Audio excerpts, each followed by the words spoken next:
ஒவ்வொரு வருஷமும் பறவைகள் தினமாக நம்ம கொண்டாடுறோம். பறவைகள் நம்ம ஏன் பாதுகாக்கணும், அதனோட விழிப்புணர்வு அதை பற்றி சொல்கிறதுக்காக தான் அந்த நாள் நம்ம ஏற்படுத்தியிருக்கோம். நம்ம இயற்கை வளங்களை பாதுகாக்கணும்னா வனம், வனவிலங்குகள், பறவைகள் எல்லாத்தையுமே பாதுகாக்கணும். எல்லாத்தையுமே பாதுகாத்தா தான் நமக்கும் நிறைய நல்ல விஷயங்கள் செய்யக்கூடிய ஒரு இனமாக அது பறவைகள் இருக்கு இல்லையா? இப்போ எத்தனை பேர் பறவைகளை பற்றி என்னென்ன தெரிஞ்சிருக்கீங்க? உங்களுக்கு பறவைகள் பற்றி உங்களுக்கு என்னென்ன தெரியும்? பறவைன்னா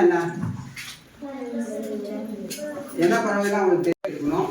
நம்ம இந்த செய்யக்கூடிய சின்ன சின்ன தவறுகளும் பறவைகளுக்கு பாதிப்பு ஏற்படுத்ததால் அதை அவாய்ட் பண்ணணும். நிறைய பேர் இந்த குண்டு வீடு வச்சு அடிக்கிறோம், குருவி அடித்து இன்னைக்கு ரசம் எடுத்துலாம், காக்கா அடித்து ரசம் எடுத்துலாம்னு சொல்லி எல்லாம் நிறைய பேர் இது பண்ணுவாங்க. ஸோ அதெல்லாம் தவறான ஒரு பழக்கம். அதெல்லாம் இது பண்ணிக்கணும். எந்த குருவியில் மருந்து தயாரிக்கிறது கிடையாது. நிறைய பேர் இந்த குருவி இதெல்லாம் சாப்பிட்டா நல்லா இருக்கும் அப்படின்லாம் சொல்லி இது பண்ணுவாங்க. இந்த நீங்கள் சொன்ன மாதிரி இதை பார்க்கும்போது வெள்ளை கலராக தெரியும். அப்போ ஏதோ சாப்பாடுக்கு இருக்கும் இருக்குன்னு நினச்சி அது குருவி எடுத்து சாப்பிடும். அது என்ன வாய்க்குள்ள போட்டால் நமக்கு ஒட்டிக்குது இல்லையா?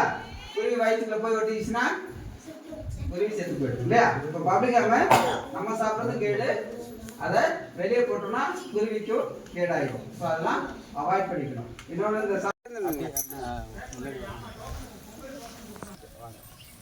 சார் கொஞ்சம்